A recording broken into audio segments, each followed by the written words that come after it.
Bonjour, dans cette vidéo je vais vous donner quelques conseils pour les entretiens des écoles du concours Sésame. Chaque école a son propre entretien.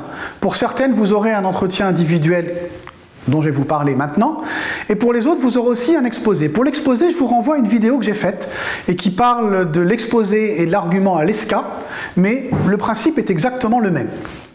Et il est probable d'ailleurs que vous soyez aussi admissible dans les écoles de Sésame et de l'ESCA.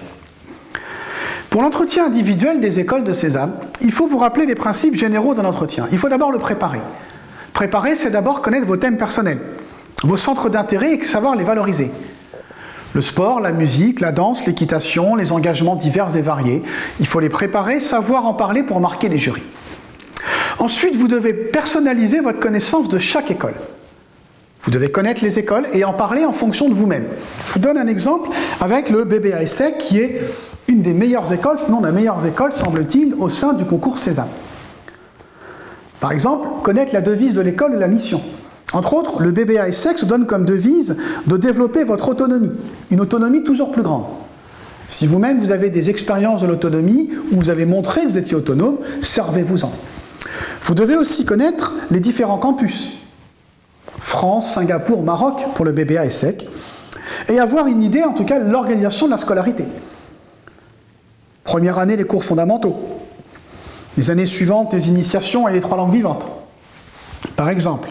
Et puis, en fin de première année, un stage opérationnel de 3 mois.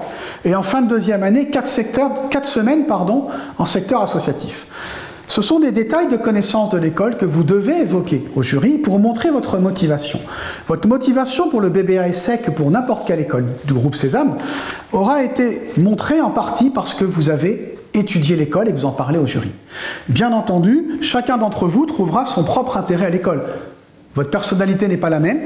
Les associations dont vous allez parler, évidemment, qui vous intéressent ne sont pas les mêmes en fonction de vos centres d'intérêt. Il faut toujours personnaliser. Et bien évidemment, vous devez être capable de parler, si ce n'est de votre projet professionnel, au moins de votre intérêt professionnel.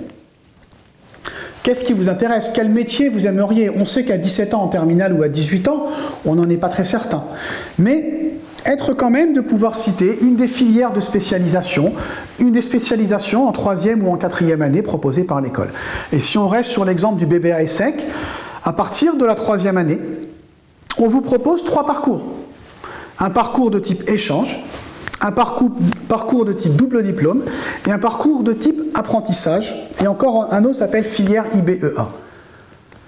Je pense qu'il est normal que vous puissiez dire que je pense qu'en 3e année, c'est plutôt, par exemple, le parcours apprentissage qui m'intéresse. D'abord, vous pourrez toujours changer d'avis, mais au moins vous montrez votre intérêt pour l'école. Intéressez-vous à l'école et pour chacune des écoles, vous devez faire ce travail. Connaître l'école et vous personnaliser son approche. Si vous voulez en savoir plus sur la préparation des écoles, et notamment des entretiens des écoles du concours Sésame, n'hésitez pas à me contacter afin que je puisse vous préparer individuellement.